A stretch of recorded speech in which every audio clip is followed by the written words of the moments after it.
She's very.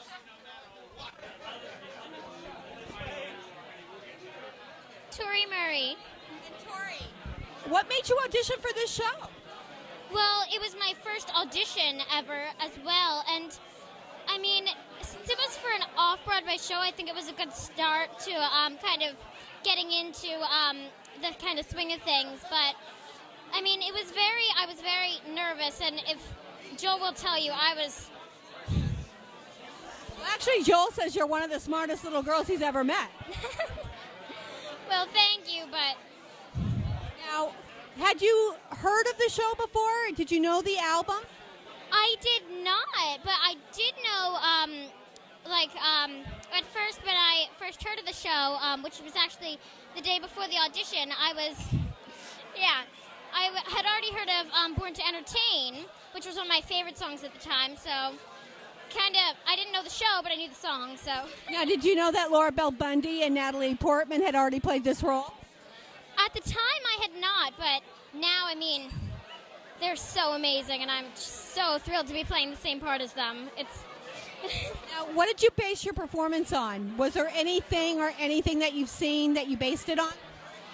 Well, I mean, it was I had looked up the word narcissist, and that gave me an idea but I mean, I hadn't really known anyone so, as vicious, I guess you could say, or as ruthless as Tina. So this was kind of like a new thing for me. I've never really done anything so kind of out there, because she's so different from who I am. So it was really a stretch for me, but... How did you get your voice? Have you been singing all your life? Well, it's like when I was about in first grade, I think, I'm at my school, my parents both worked, so I needed an after-school program because they couldn't get me off the bus in time. So I tried this after-school program called Broadway, and so, I mean, we couldn't find anything else. So, so we went in, and I was super shy, but then I started, singing under my breath, and then they gave me 2 solos in the production at the end of the year. And so that's when my parents were like, she can sing. And so ever since then, I've just been I've sang at my grandmother's funeral. I sang, and that's actually how I found my agent, because she was at my grandmother's funeral because she was actually friends with my grandma. And so that's kind of where it all started. What songs did you sing when you got your solo? I sang On My Own from Les Mis, and I sang Girl on Fire. And would you like to continue in the business? Is this what you want to do? Yeah, I mean, since the first production, I was like, this is amazing. This is really what I want to do. I mean, just being on stage in front of everyone is just so thrilling and just so... I don't know, I just feel so energized and so, excited when I excite the audience. List, and you'll be very bored by it by the end. But you're wrong, I would not. But seriously, you're wonderful. You vocally are just so exquisite in this role that... vocally, my co-conspirator is Kim Maresca, and she has one of the greatest voices I've heard in almost a generation, to be honest. I think it's a true soprano, and it's a very beautiful soprano. And then she has to sing with me. And you know what? We make a good sound, and I'm very proud of it. What made you take this role? I was having a holiday in France, and I had a full white beard, white hair, white beard, and I was having a lovely... My wife is Dame Gillian Lynn, who created Cats and Phantom of the Opera, her work in both of those pieces. And also a great stager of musicals. But we were having a holiday, and suddenly the boys, meaning Joel Paley and Marvin Laird, actually suddenly were in touch with me saying, we want you to audition.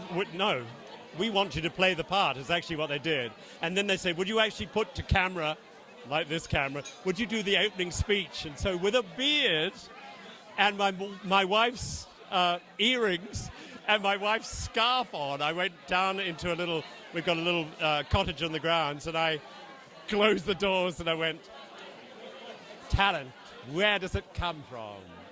Hello, my name is Sylvia St. Croix. And I just did the whole thing and they went, you're it. And it was just such a lovely thing to have two people who I really respect and love and like and admire to actually say, we want you to actually do the really difficult role in this piece.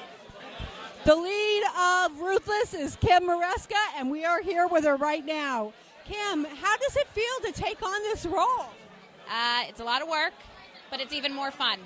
So it's been a tremendous ride. It's such a huge blessing. I'm extremely grateful. I'm just having the time of my life. I love it. Now, tell us about the audition process for this show. Actually, I auditioned back in almost a year ago, last June, I guess, when they were doing the show up at the Triad for the Broadway Cares Equity Fights AIDS benefit. And one of the producers knew me because we have a mutual friend, and emailed me and said, can you come in and audition for this part? And I got it. Thank you. Oh, in playing opposite this talented little girl, what's that like? I adore her. She's a tremendous, wonderful person. Off stage, she's just the sweetest girl, and on stage, she's so talented. We really feed off each other, and like I said, we're really close off stage too. So it's a joy. Every moment is an absolute joy. I'm in awe of her. Can you imagine singing like that when you're 11 years old? If you could have anybody take anything away from this show, what would you want the audience to take away? Ooh, there's a question. I think the most important thing for me as a performer in the show is just that the audience really have a good time. I just want them to laugh their butts off and leave the show feeling good and loving musicals. Now, I've heard the show only plays like 1 or 2 nights a week. Is that true? Yeah, right now we're 3 nights a week and 1 matinee. And when do you play? Can you let us know? Say that again? When does the show play? Oh, Mondays at 8 o'clock, Thursdays at 7, Fridays at 8, and Saturdays at 2 at the St. Luke's Theater. We're at the opening night of the opening party of Ruthless the Musical at the Hunt and Fish Club at 125 West 44th Street. And we are with Tracy J. Edwards. Hello. Now tell us a little bit about the roles that you play. Okay, so I play 2 characters. I play Eve, as in All About Eve. And I also play Louise. And Louise is like, I play a little girl, and you have to come see it. Bad things happen to her, bless her little heart. But yes, it's so much fun. It's so much fun. All the characters are so dynamic and so bipolar and so fun and fabulous. So. Now, this is a show that everybody plays off other musicals. You play off Gypsy, you play off Applause. Mm-hmm. Yep. Well, and also I think what's unique about this is that it plays off of the 2 films, All About Eve and The Bad Seed. And it's kind of a mash in between those 2 films. And there's so many references not only to musical, like you were saying, musicals, but also a little bit of Gypsy.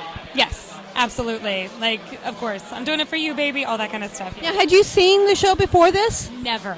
Well, I'd seen some readings of it. And my dear friend and also the lead producer, Evan Sachs, of this has been his passion project for years. And so to be a part of it now and it finally coming to fruition, I feel like I won the freaking lottery. It's so great. Now, when you auditioned, tell us a little bit about the audition process for you for getting the show.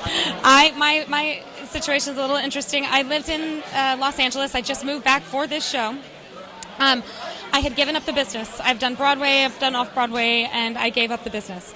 And I didn't want to do it anymore, and I moved to California and did fitness, and I still do fitness now. But I had a big epiphany that I miss performing, and 2 days later, Evan texted me saying, would you be interested in thinking about coming in and auditioning? I know you're not doing this anymore. And the timing of it was so divine that it was such a sign. So I came in and I auditioned, came back for callbacks, and I got the show, and I moved back to New York City, and I said I would never move back, so never say never, right? Now, it's very possible that a production may be done of this in L.A. Will you go to L.A. to do this? Oh, I don't know.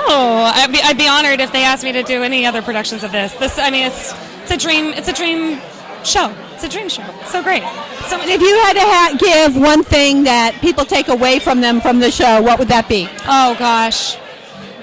That's a really good question. I would say like that message of ruthlessness, but in a more not in a negative way, not in a cutthroat way, but that living out loud, just being who you are, no holds bar, joy. I'm Rita McKenzie, and I play the grandmother, Lita Encore. I'm a theater critic who hates musicals, and that's my job in the show, is to sing I Hate Musicals. And I'm the grandmother to the little girl and the mother of the main character in the show.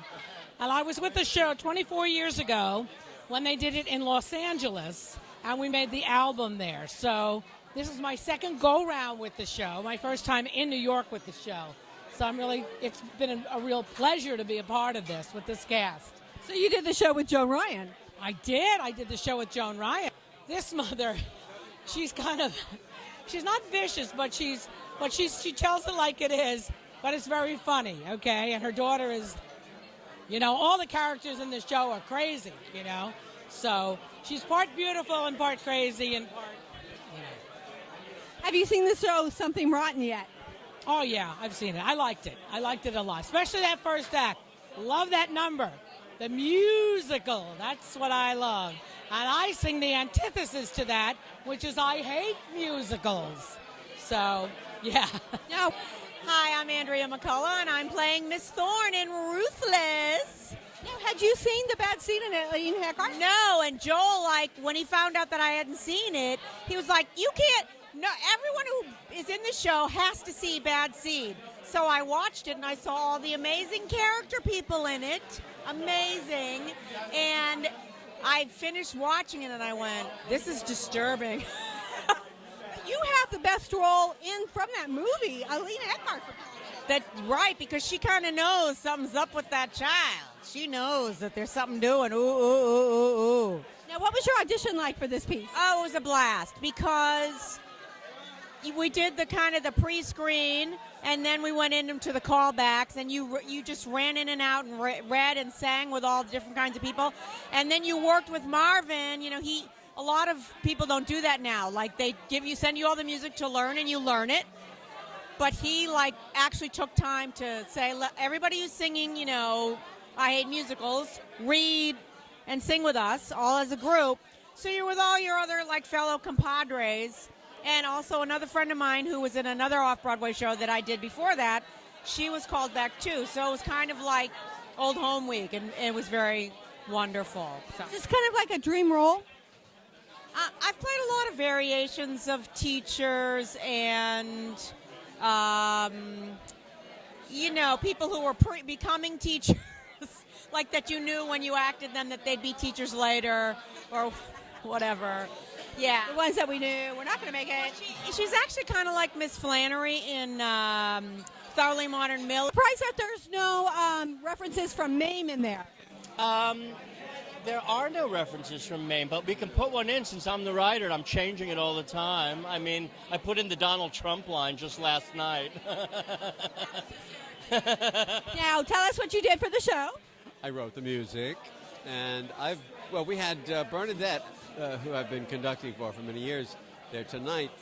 She also did the production in Los Angeles. We did a two-night benefit, concert, and she performed the role of Judy with the original Los Angeles company, and she was quite magical, as you could imagine. And he played Sylvia at our last outing when we did it the Triad. I played Tina, and he played Sylvia. Can I just say, as a former actress, that's the best role in the whole darn show. What's the best what?